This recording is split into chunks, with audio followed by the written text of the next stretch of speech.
Hi friends, ನಾನು YouTube start ಮಾಡಿ 7 months ಆಯಿತು. ಸೊ 7 ಮಂತ್ಸ್ದಾಗ ನಾ ಇಲ್ಲಿ ಮಟ್ಟ 5 ಲಾಂಗ್ ವೀಡಿಯೋಸ್ ಹಾಕೀನಿ ಮತ್ತು ನಿಯರ್ 100 ಶಾರ್ಟ್ ವೀಡಿಯೋಸ್ ಹಾಕೀನಿ. 7 ಮಂತ್ಸಿಗೆ ಕಂಪೇರ್ ಮಾಡಿದ್ರೆ ವೀಡಿಯೋಸ್ ಭಾಳ ಕಮ್ಮಿ ಆಯಿತು. ಅದಕ್ಕೆ ರೀಸನ್ ಏನಂದ್ರೆ ನನ್ನ ತಮ್ಮ, ಯಾಕಂದ್ರೆ ಅವನಿಗೆ ನಾ ಯೂಟ್ಯೂಬ್ ವೀಡಿಯೋಸ್ ಮಾಡೋದು ಇಷ್ಟ ಇರಲಿಲ್ಲ. ಅದರದಿಂದ ನಾ ಅವನಿಗೆ ಹೇಳಾರ್ದೆ ಸ್ಟಾರ್ಟ್ ಮಾಡಿದ್ದೆ ಯೂಟ್ಯೂಬ್.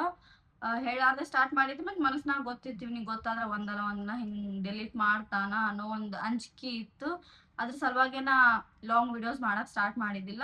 ಡೈಲಿ ಒಂದ್ ಶಾರ್ಟ್ ಹಾಕತ್ತಿದ್ದೆ. ಒಂದಿನ ಗೊತ್ತಾಯ್ತು ನನ್ನ ತಮ್ಮ, ಗೊತ್ತಾಗೋಣ ನಾವ್ ಏನ್ ಮಾಡ್ದ, ನೈಟ್ ನಾ ಮನ್ಕೊಂಡಕರ ನನ್ ಮೊಬೈಲ್ ತಗೊಂಡ್ ಎಲ್ಲಾ ಶಾರ್ಟ್ಸ್ ಡಿಲೀಟ್ ಮಾಡಿದ್ದ. ಶಾರ್ಟ್ಸ್ ಡಿಲೀಟ್ ಮಾಡೋಣ ಭಾಳ ಭಾಳ ದುಃಖ ಆಯ್ತು ಆ ಟೈಮ್ದಾಗ. ಬಟ್ ಏನು ಮಾಡಕ್ ಆಗಲ್ಲ. ನನಗೆ ಗೊತ್ತನು ಇತ್ತವ ಗೊತ್ತಾದ್ರೆ ಪಕ್ಕ ಮಾಡೇ ಮಾಡ್ದನತ್ತೆ. ಅದ್ರ ಸಲುವಾಗಿ ನಾ ಏನೋ ಲಾಂಗ್ ವಿಡಿಯೋಸ್ ಮಾಡಕ್ ಸ್ಟಾರ್ಟ್ ಮಾಡಿದಿಲ್ಲ. ಅವನಿಗೆ ಗೊತ್ತಾಯ್ತು, ಅವ ವಿಡಿಯೋಸ್ ಡಿಲೀಟ್ ಮಾಡ್ದ. ಅದಾದ್ಮೇಲೆ ನಾವಿಬ್ರು ಜಗಳ ಮಾಡಿದ್ವಿ. ಅವ ಮಾಡ್ಬೇಡ ತಮ್ಮ, ನಾ ಮಾಡ್ತೇನತ್ನ. ಹಂಗಾಗ ನಾ ಹಂಗೋ ಹಿಂಗೋ ಹೆಂಗೋ ಮಾಡಿ ಅವನಿಗೆ ಕನ್ವಿನ್ಸ್ ಮಾಡಿದ್ಮೇಲೆ ಅವ ಇವಾಗ ಓಕೆ ಅಂದ. ವಿಡಿಯೋಸ್ ಮಾಡಕ್ ಇವಾಗ ಏನು ಪ್ರಾಬ್ಲಮ್ ಇಲ್ಲ. ಸೊ ಇವಾಗ ನಾರ್ಮಲಿ ವೀಕ್ದಾಗ ಒಂದು ಲಾಂಗ್ ವಿಡಿಯೋ ಹಾಕ್ಬೇಕು, ಡೈಲಿ ಒಂದ್ ಶಾರ್ಟ್ ಹಾಕ್ಬೇಕಂತೆ ನಾ ಈ ತರ ಡಿಸೈಡ್ ಮಾಡಿದ್ದೆ.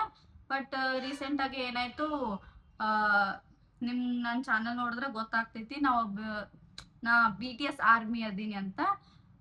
ಹೈಬ್ ಇಂಡಿಯಾದು CEO ಒಂದು ಪೋಸ್ಟ್ ಹಾಕಿದ್ರು, ಲೆಟ್ಸ್ ಸ್ಟಾರ್ಟ್ ಸೇವಿಂಗ್ ಮನಿ. ಇದ್ರರ್ಥ ಆರ್ಮೀಸ್ಗಳಿಗೆ ಏನ್ ಅನ್ಸ್ತದಂದ್ರ BTS ಮುಂದಿನ ವರ್ಷ ಬರ್ತಾರೇನು, ಅದ್ರ ಸಲುವಾಗಿ ಅಮೌಂಟ್ ಸೇವ್ ಮಾಡಕ್ ಹೇಳ್ಯಾರೇನೋ, ಈ ತರ ಫೀಲ್ ಬರ್ತೈತಿ. ಮತ್ತೆ ಸೋಷಿಯಲ್ ಮೀಡಿಯಾದಾಗ ಎಲ್ಲರೂ ಇದೇ ತರ ಪೋಸ್ಟ್ನು ಹಾಕತ್ತಿದ್ರು. ನನಗೂ ಅನಿಸ್ತು, ಮುಂದಿನ ವರ್ಷ ಬರ್ಬೋದು ಇಂಡಿಯಾಕ, ಬಂದ್ರ ಕಾನ್ಸರ್ಟಿಗೆ ಹೋಗ್ಬೇಕು, ಅಮೌಂಟ್ ಸೇವ್ ಮಾಡ್ಬೇಕು ಅಂತೇಳಿ ಈ ತರ ಯೋಚನೆ ಬಂತು. ಬಟ್ ಅಮೌಂಟ್ ಸೇವ್ ಮಾಡ್ಬೇಕಂದ್ರ ಬೇಕಲ್ಲ ಸೋರ್ಸ್. ಸೊ ನಾನೇ ಅನ್ಕೊಂಡೆ, ಜಲ್ದಿ ಆದಷ್ಟು ಎಷ್ಟು ಜಲ್ದಿ ಆಗ್ತಾ ಅಷ್ಟು ವೀಕ್ದಾಗ 2 ಲಾಂಗ್ ವಿಡಿಯೋಸ್ ಮತ್ತು ವೀಕ್ದಾಗ ಒಂದು 10 ಶಾರ್ಟ್ಸ್ ಹಾಕ್ಬೇಕಂತ ಡಿಸೈಡ್ ಮಾಡಿದ್ದೆ. ಅದಾದ್ಮೇಲೆ ಸ್ಕ್ರಿಪ್ಟ್ ಅದು ಎಲ್ಲ ರೆಡಿ ಮಾಡ್ಕೋಕತ್ತಿದ್ದೆ, ವಿಡಿಯೋಸ್ ಯಾವ್ಯಾವ ತರ ಮಾಡ್ಬೋದು ಅಂತೇಳಿ. ಬಟ್ ಅದಾದ ಒಂದ್ 2 ದಿವಸದಾಗೆ ಯೂಟ್ಯೂಬ್ದಿಂದ ಒಂದು ಶಾಕಿಂಗ್ ನ್ಯೂಸ್ ಬಂತು. ಅದೇನಂದ್ರ ಆಫ್ಟರ್ 1 ಫೆಬ್ರವರಿ 2027 4,000 ವಾಚ್ ಅವರ್ ಇದ್ದಿದ್ದು 8,000 ವಾಚ್ ಅವರ್ ಮಾಡ್ಯಾರ.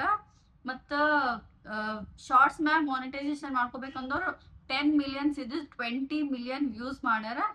ಸಬ್ಸ್ಕ್ರೈಬರ್ಸ್ 1,000 ಐತಿ, ಬಟ್ ವ್ಯೂಸ್ ಮತ್ತು ವಾಚ್ ಅವರ್ ಹೆಚ್ಚು ಮಾಡ್ಯಾರ. ಇದು ಇನ್ನ ಫೆಬ್ರವರಿ 1, 2027ರಿಂದ ಅಪ್ಲೈ ಆಗೋದೈತಿ.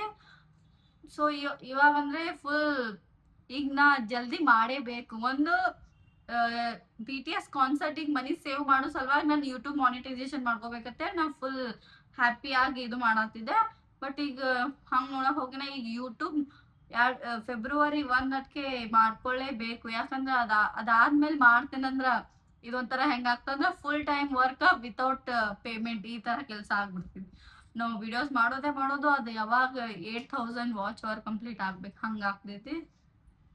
ಸೊ ನಂಗಂದ್ರೆ ಈ ನ್ಯೂಸ್ ಕೇಳೋಣ ಭಾಳ ಅಂದ್ರೆ ಭಾಳ ಮನ್ಸಿಗೆ ಕಷ್ಟ ಆಯ್ತು. ಯಾಕಂದ್ರ ಇಷ್ಟು ವರ್ಷ ಇಲ್ಲಾರ್ದು ಒಮ್ಮೆ ಇವಾಗ, ಅದು ನಾವು ಇವಾಗ ಸ್ಟಾರ್ಟ್ ಮಾಡೇವಿ.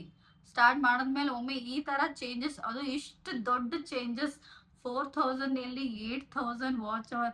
4,000 ವಾಚ್ ಅವರ್ ಕಂಪ್ಲೀಟ್ ಮಾಡಕ್ಕೆ ಭಾಳ ಕಷ್ಟ ಪಡ್ಬೇಕು. ಇನ್ನು 8,000 ಮಾಡ್ಬೇಕಂದ್ರೆ ಮೋಸ್ಟ್ಲಿ ಹೋಗ್ಬೋದು ಒಂದು 10 ಇಯರ್ಸ್. ಅದಕ್ಕೆ ನಾನೇನು ಅನ್ಕೊಂಡಿದ್ದೀನಿ, 5 ಮಂತ್ಸ್ ಇನ್ನ ಹೆಂಗೂ ಟೈಮ್ ಐತಿ. ಸೊ ಸ್ವಲ್ಪ ಜಾಸ್ತಿ ಕಷ್ಟಪಟ್ಟು ವಿಡಿಯೋಸ್ ಮಾಡಿ ಚಾನಲ್ನ ಮಾನಿಟೈಸೇಷನ್ ಮಾಡ್ಕೋಬೇಕಂತ ಮಾಡೀನಿ. ಏನಾಗ್ತೈತಿ ಗೊತ್ತಿಲ್ಲ. ಯೂಟ್ಯೂಬ್ ಅಪ್ಡೇಟ್ಸ್ ಕೇಳಿದ್ಮ್ಯಾಗ ಭಾಳ ಅಂದ್ರೆ ಭಾಳ ಫೀಲ್ ಆಯ್ತು. ಬಟ್ ಅಂದ್ರೆ ನಾ 5 ಮಂತ್ಸ್ ಟೈಮ್ ಐತಲ್ಲ, ಗಿವ್ ಅಪ್ ಮಾಡತ್ತಿಲ್ಲ. ಸೊ ಆದಷ್ಟು ಟ್ರೈ ಮಾಡ್ತೀನಿ. ಇಫ್ ಯೂನಿವರ್ಸ್ ಬ್ಲೆಸ್ ಮೀ, ನಾ ಅನ್ಕೊಂಡಿದ್ದಾಗ್ಬೋದಲ್ವಾ. ಯೂನಿವರ್ಸ್ ಜೊತೆ ನಿಮ್ ಸಪೋರ್ಟ್ ಕೂಡ ತುಂಬಾನೇ ಮುಖ್ಯ. So please subscribe my YouTube channel. ನಾನು ಮತ್ತು ನನ್ನ ತಂಗಿ BTS ಮತ್ತು K-ಡ್ರಾಮಾ, C-ಡ್ರಾಮಾ ಮತ್ತು ನಾವಿಬ್ರು ಕಾಮಿಡಿ ವಿಡಿಯೋಸ್, ರಿಲೇಟೆಡ್ ವಿಡಿಯೋಸ್ ಮಾಡ್ತಿರ್ತೀವಿ. If you are a BTS army, please subscribe my YouTube channel and support us please. And ಈ ವಿಡಿಯೋ ನಿಮ್ಗೆ ಇಷ್ಟ ಆಗಿದ್ರೆ ಲೈಕ್ ಮಾಡ್ರಿ, ಶೇರ್ ಮಾಡ್ರಿ ಆ್ಯಂಡ್ ನನ್ನ ಯೂಟ್ಯೂಬ್ ಚಾನಲ್ ಪ್ಲೀಸ್ ಸಬ್ಸ್ಕ್ರೈಬ್ ಮಾಡ್ಕೊರಿ and please support us. Bye.